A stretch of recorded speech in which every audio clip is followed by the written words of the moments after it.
Guys, എല്ലാവർക്കും നമസ്കാരം. ഞാനും ഹസ്ബൻഡും കൂടി തേക്കടിയും പീരിമേടും ഒക്കെ ഒന്ന് കറങ്ങാമെന്ന് കരുതി യാത്ര തിരിച്ചു. കോട്ടയം തൊട്ട് കുമ്മളി വരെ കേക്ക റോഡ് ആണെന്നുള്ളത് നിങ്ങൾക്ക് അറിയാമല്ലോ. ഒറ്റ വഴിയേ ഉള്ളൂ. അവിടുന്ന് മുണ്ടക്കയം കഴിഞ്ഞാൽ പിന്നെ വളഞ്ഞു പൊളിഞ്ഞ വഴികളാണ്. പോകുന്ന വഴിക്ക് ചരിത്രപ്രധാനമായ മത്തായി കൊക്കയൊക്കെ താണ്ടി കുമളിയിലെത്തി. അവിടെ കൽപ്പവനം ഹെറിറ്റേജ് റിസോർട്ടിൽ ഒരു ദിവസം രാജകീയമായിട്ട് താമസിച്ചു. രാവിലെ തന്നെ തേക്കടിയിലെ പെരിയാർ ലേക്ക് ബോട്ട് യാത്രയൊക്കെ കഴിഞ്ഞ ഉടനെ ഞങ്ങൾ കമ്പത്ത് MSR ഗ്രേപ്സ് ഗാർഡൻ കാണാൻ പോയി. അത് കണ്ടു കഴിഞ്ഞ ഉടനെ പിന്നെയും സമയമുണ്ടായിരുന്നു. അതുകൊണ്ട് നേരെ ഞങ്ങൾ പീരിമേഡിലോട്ട് യാത്ര തിരിച്ചു. കേരളത്തിലെ സ്വവാസ കേന്ദ്രങ്ങളാണല്ലോ മൂന്നാർ, ദേവികുളം, പീരിമേട്. നമ്മൾ പഠിച്ചിട്ടില്ലേ? പീരിമേട് ശരിക്കും ഒരു ഹിൽ സ്റ്റേഷനാണ്. ഇവിടുത്തെ പ്രകൃതി ഭംഗി അവർണ്ണനീയമാണ്. കാപ്പിയുടെയും തേയിലയുടെയും ഏലത്തിൻ്റെയും തോട്ടങ്ങൾ നിറഞ്ഞ മലകളും അതിമനോഹരങ്ങളായ താഴ്വരകളും ഒക്കെയായി പ്രകൃതി ഭംഗിയുടെ ഒരു തറവാടാണെന്ന് പറയാം ഇവിടം. പീരിമേടിൽ നിന്നും 6 കിലോമീറ്റർ ദൂരെയാണ് ഇടുക്കി ഡിസ്ട്രിക്റ്റിലെ പരുന്തുംപാറ.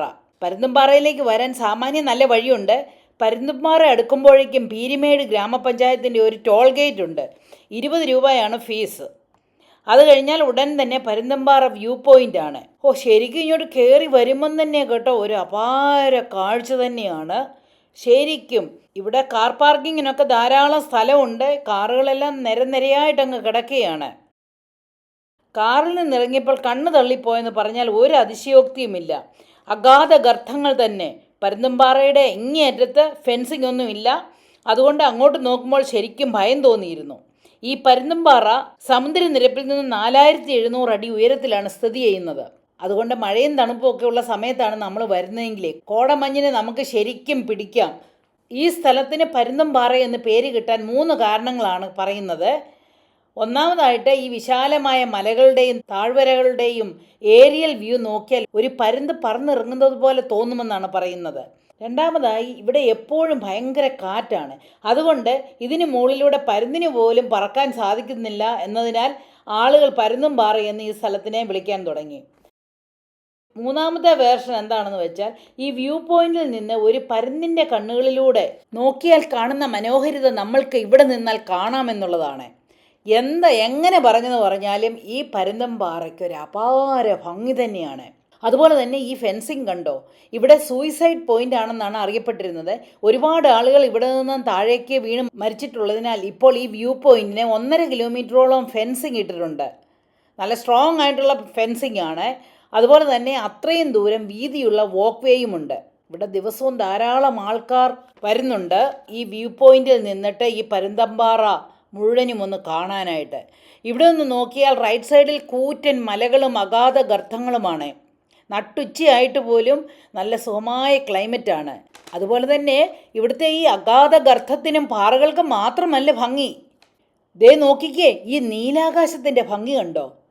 മലകളെ ചുംബിച്ചുകൊണ്ടുള്ള ആ നീലാകാശത്തിൻ്റെ ഒരു നിൽപ്പ്, വാവ്, സോ ബ്യൂട്ടിഫുൾ. ആ നീലാകാശത്തിലെ ആ ഇടകലർന്ന സ്കൈ ബ്ലൂവും വൈറ്റും എല്ലാം കൂടെ ചേർന്നുള്ളത് ഭയങ്കര നല്ലൊരു കാഴ്ച തന്നെയാണ്. പിന്നെ ഈ പരുന്തുംപാറയിൽ കാണാനുള്ളത് ടാഗോർ ഹെഡാണ്. ദേ ഈ പാറ കണ്ടോ? ഇത് കണ്ടാൽ രവീന്ദ്രനാഥ ടാഗോറിൻ്റെ തല പോലെയില്ലേ? ആ 2 കണ്ണുകളും നീണ്ട താടിയും ഒക്കെ ആയിട്ട് ശരിക്കും അങ്ങനെ തന്നെ തോന്നുകയാണ്.